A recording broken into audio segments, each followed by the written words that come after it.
There are some very dark moments in Ben 10. In general, these are moments that we sometimes don't give enough importance to, but they're there. I took on the task of compiling the 10 darkest moments in Ben 10. It's worth mentioning that they're ranked from worst to best, according to my point of view. If you think that number 1 should be in a different spot, you can put it in the comment box. With all that said, let's get started.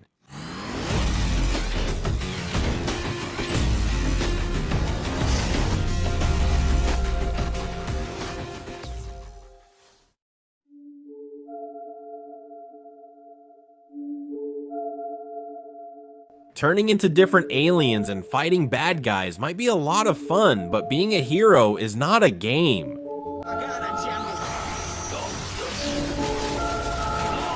Grandpa!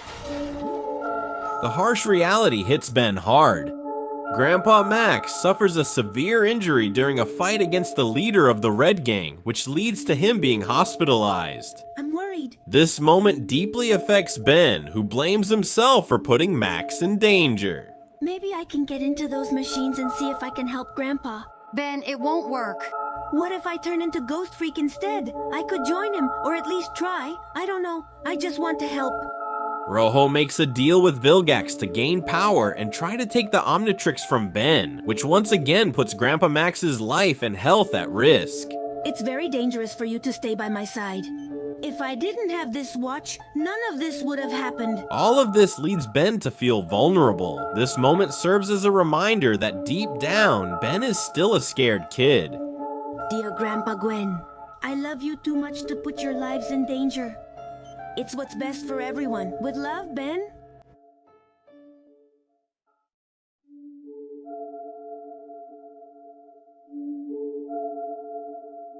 Unlike most of Ben's other original transformations, Ghostfreak had his own consciousness. To help you get down. I don't want to get down, I want to get out!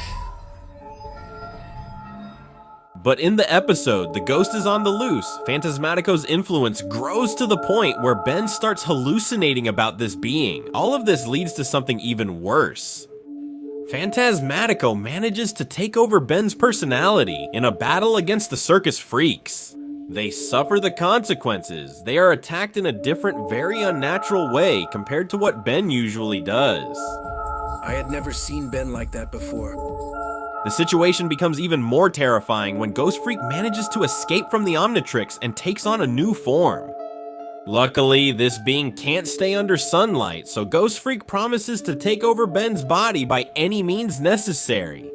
He even possesses Gwen and threatens to kill her unless Ben gives up. I hope your cousin knows how to fly. It's your decision.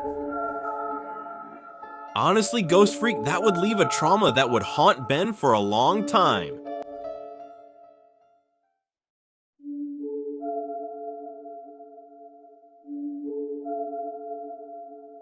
With Grandpa Max missing, Ben, Gwen, and Kevin need to form a new group made up of the plumber's kids. In the episode All That Glitters, we meet Mike Morningstar.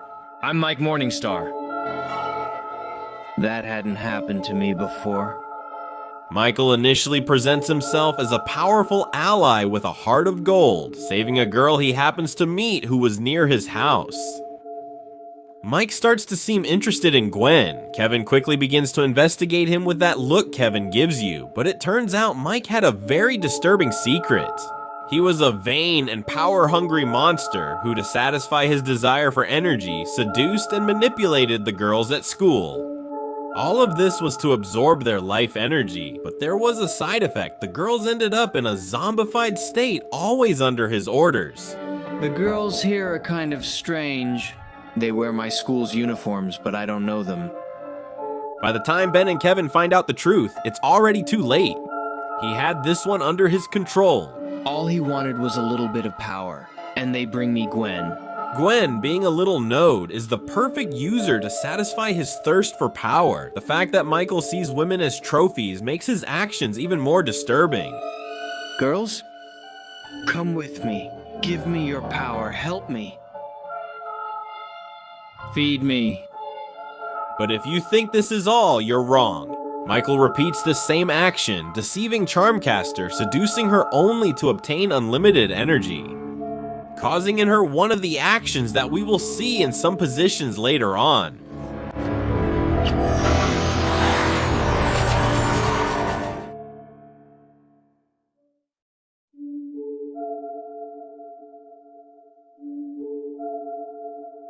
Before Kevin Levine became a friend and ally of Ben, he was one of his most dangerous enemies. After absorbing the energy from the Omnitrix during their first fight, Kevin had gained the power to transform into Ben's alien forms.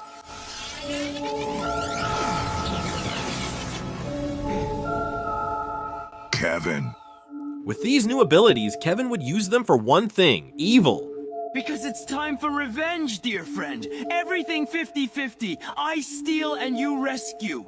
After Ben discovers that it's Kevin who's trying to ruin his reputation, he defeats him in a battle, but refuses to finish him off. You're not worth it. You never were. A humiliated Kevin is filled with rage, which makes him lose control of his powers, causing a horrible transformation, a monstrous fusion created from several of the Omnitrix's aliens. I'll stay like this. Look at what you did. Crazy with power, not even Kevin deserved to suffer the trauma of a mutation that would scar him.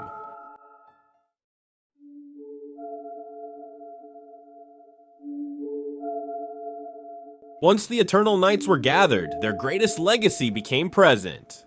The Eternal Knights are after me. They came out of nowhere and told me to leave the planet or... The purpose of the Eternal Knights is to eradicate all aliens from Earth. In a purge, aliens who tried to resist would be punished with death. The purge is underway, my lord. In fact, in a few hours, we expect the largest alien raid. Ben is trying to stop this possible genocide in a direct fight against the Eternal Knights. If I win, you release the aliens. When Ben Tennyson wins, all of you will die. Ben wins at the battle's end, but at a high price. It is revealed that the Eternal Knights had enforced their law. Some managed to escape, others simply paid the price with their lives, like Pierce, a young plumber, Max's apprentice. So, have you made your decision? No, they can't.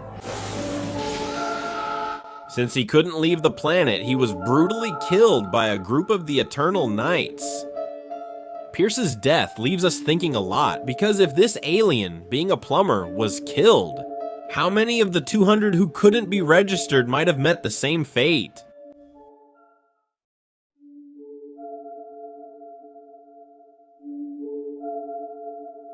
Of all the aliens Ben had access to in his childhood, his favorite was the conductor, called Feedback. I don't know why I liked him so much. He felt different, better, like he was a part of me. There was a problem. The way Ben used Feedback wasn't normal. He put his other alien forms at risk by not using them. However, he ignores the warnings from his family and even Azimuth, the creator of the Omnitrix. It's not healthy for you to grow up depending on an alien form. If you keep overusing the driver's DNA, it will have a detrimental effect on your ability to control other forms. When facing Malware and Ultra T with altered genetic code, instead of using an alien like Diamond Head, who has advantages over this being, Ben chooses to use Feedback. Relax, Gwen. You reap what you sow, you see? This mistake would end up costing him dearly, since Malware takes advantage of the situation to remove him from the Omnitrix and destroy him right in front of his eyes. It's a hard scene to watch, because Ben not only loses his favorite alien, he loses an important part of himself.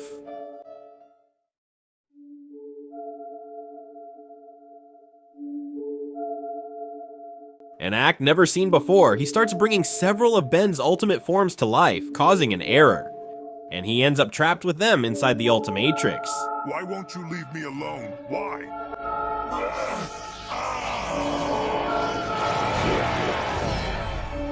Ben is forced to fight for his life against the Supremes, who believe that Ben has imprisoned them. You are not real part of me? Liar! Gwen manages to enter the Ultimatrix to help Ben, trying to destroy the Supremes. Gwen, no. If you use that power for too long... I risk my humanity. That's why I won't waste any more time. No, Gwen, wait a moment. Ben stops Gwen just to let her know his intentions. For the Supremes to live, he must die. The final scene where Ben walks toward his own death while the Supremes sing "Burn, Burn, Burn" is a haunting scene that fans won't be able to forget. Burn, burn, burn, burn, burn, burn, burn.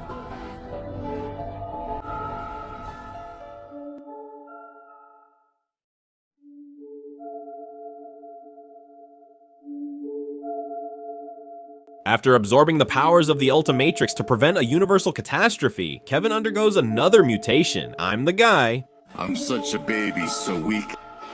Do you remember when you told me that our rules against absorbing energy were lies to control the weak? As a result, he loses his sanity, this time reverting to his old personality, evil and psychotic. Hatred and power drive him to a point of madness that started when he began looking for the people who owed him money.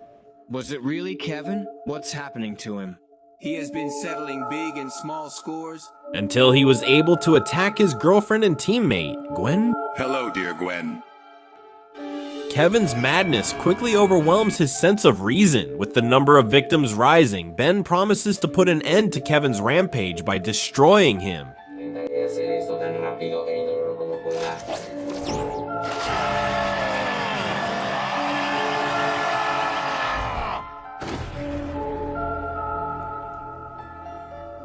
In the end, just one blow away from ending Kevin's life, he is stopped by Gwen with one more.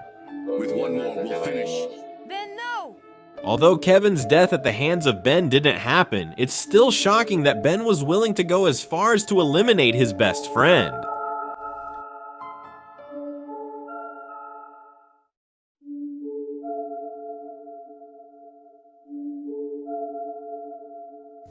Ares 51, through a great coincidence, had revealed its dark purpose. It's a containment center. What does it contain? Enemy aliens that have landed on Earth for years.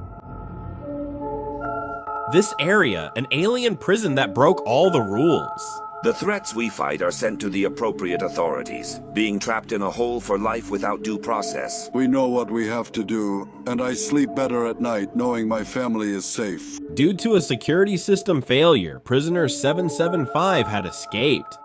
After finding him, they learned that the prisoner was a freedom fighter who had been exiled to Earth. But he was falsely imprisoned by Colonel Rozum under suspicion of being a threat to Earth. I no longer have a home. While I was in prison, the revolution was lost. My wife and my children are gone. As a result of his absence, his family was killed, which led him to swear revenge against Colonel Rozum and his family. You're going to live, Rozum. Just long enough to see what it feels like to lose your family. Ben, I had to stop him at all costs, so I would use the ultimate beast form to do it. Defeated and under his claws, the prisoner would beg for death to be reunited with his loved ones. Do it so I can be with my family! Do it now! Do it, please, please do it. I have nothing left. The episode features many disturbing moments that reference Guantanamo Bay. The final moments of the prisoners are the most heartbreaking.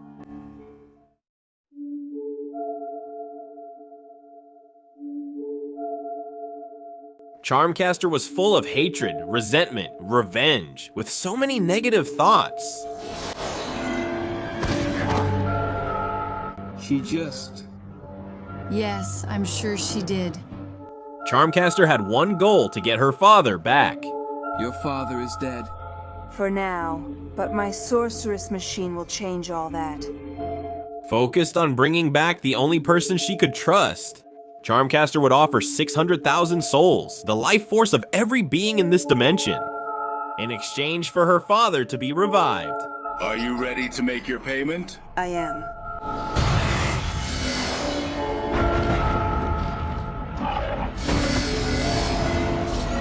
Having sacrificed the beings from Lair Demay, Ben, Gwen, and Kevin, this dark being would bring back Charmcaster's father.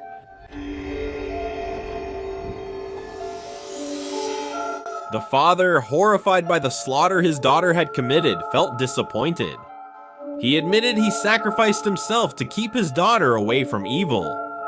But seeing everything she had done, he simply compared his daughter to the worst tyrant in all existence. You became a tyrant worse than Adwaja ever was. Dad, no! And come to think of it, that's exactly what it was.